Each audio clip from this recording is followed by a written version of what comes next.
Okay जी, question ये है the natural number n for which limit x tending to 0 27 to the power x minus 9 to the power x minus 3 to the power x plus 1 into 1 minus cos x over x to the power n and n belongs to natural number is a finite non-zero number is equal to what। तो आपको बताना कि n की value क्या है।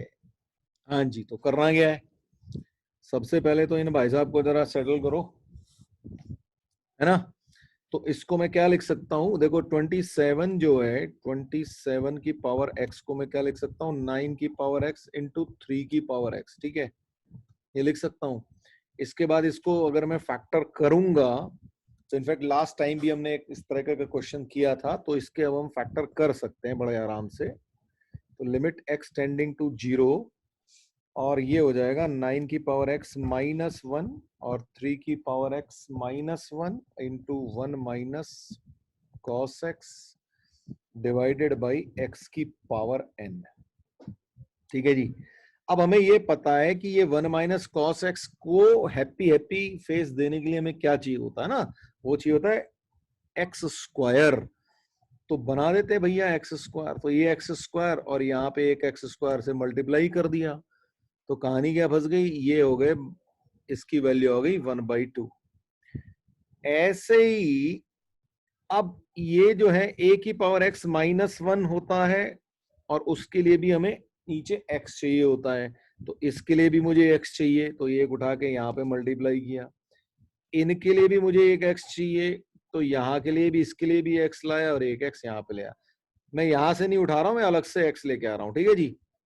तो ये क्या भैया ln9 और ये क्या दिया ln3, ठीक है। तो अब ऊपर क्या बचा, एक एक्स यहाँ पे बचा हुआ आपका। तो अब आपके पास जो सिचुएशन आ गई वो ये आ गई, limit x tending to 0, half आया इससे और यहां से आया ln9, यहां से आया ln3 और साथ में बचा हुआ है x की पावर 4 ओवर x की पावर n। अब सिचुएशन ये है कि ये लिमिट जो है x टेंडिंग टू 0 है, तो ये फाइनाइट होनी चाहिए, क्योंकि ये सब तो फाइनाइट ऑलरेडी आ चुके हैं।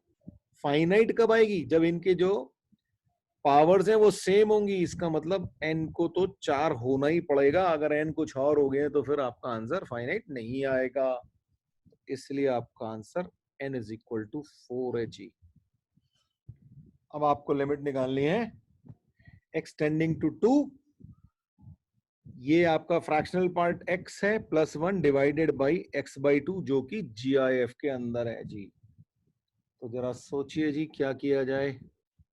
हाँ जी, सबसे पहले तो ये समझा जाए ये फ्रैक्शनल पार्ट का ग्राफ क्या होता है ना। तो हमने आपको बताया था कि भाई फ्रैक्शनल पार्ट का ग्राफ जो होता है कुछ ऐसा होता है, ऐसे ही, ठीक है। ये है 0, ये 1 और ये 2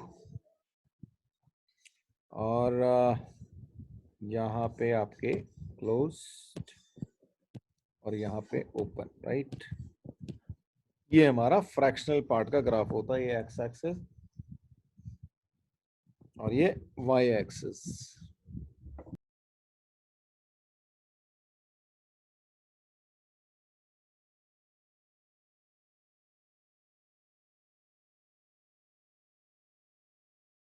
सॉरी, मेरी आवाज बंद थी। तो ये 2 प्लस से अगर ग्राफ्स को देखोगे तो 2 से जरा सा आगे इसकी वैल्यू 0 है, ठीक है। तो अगर मैं इसकी RHL निकालने की कोशिश कर रहा हूं, यानी कि 2 प्लस निकालने की कोशिश कर रहा हूं, तो ये जो मेरा फंक्शन है, ये फ्रैक्शनल पार्ट मुझे दे रहा है, ये 0 दे रहा है, ठीक है। अब ग्रेटेस्ट इंटीजर में अगर मैं 2 प्लस डालूंगा और नीचे 2 है, तो मेरे पास क्या बचेगा 1 प्लस, और 1 प्लस का जो ग्रेटेस्ट इंटीजर निकल के आएगा वो क्या आएगा, वो 1 आएगा, ठीक है। तो मेरा जो सिचुएशन बन गया वो लिमिट के हिसाब से क्या बन गया, ये इसने 0 दिया तो 0 प्लस 1 ऑलरेडी है और ये 1, इसकी वैल्यू आ गई 1। अब लेफ्ट हैंड लिमिट देखते हैं जी। अब लेफ्ट हैंड लिमिट यानी कि 2 माइनस, ओके, अब 2 माइनस पे ग्राफ देखो इसका, ये यहां पे पहुंचा हुआ है इस जगह पे, यानी कि इसकी वैल्यू क्या आएगी, 1 आ गई। ठीक है, क्योंकि ये पूरी लाइन जो है ये 1 ही होती है, फ्रैक्शनल पार्ट 1 से ज्यादा होता ही नहीं है ना, तो ये 1 होती है। तो ये आ गई 1 और ये भी 1। और यहां पे क्या हुआ, जब मैंने इसको दिया 2 माइनस और डिवाइडेड बाई 2, तो ये 1 माइनस आ गया, और 1 माइनस का जो ग्रेटेस्ट इंटीजर होता है वो 0 होता है। ओ, ये क्या हो गया, नॉट डिफाइंड। और नॉट डिफाइंड अभी हमने थोड़ी देर पहले ही सीखा था कि अगर ये नॉट डिफाइंड है तो हम इसको भूल जाएंगे, है ना। डिफाइंड ही नहीं है जो चीज, हमको उसको लेना देना नहीं है, तो हम वही वन साइडेड लिमिट में पहुंच गए। देखो मैं जहां से शुरू हुआ था ना वहीं पे पहुंचा दिया मैंने आपको, वन साइडेड लिमिट में। ठीक है, तो वन साइडेड लिमिट में पहुंच गए आप, तो इसका आंसर जो है आपका 1 आ गया। ये जरा कॉपी करिए आप लोग।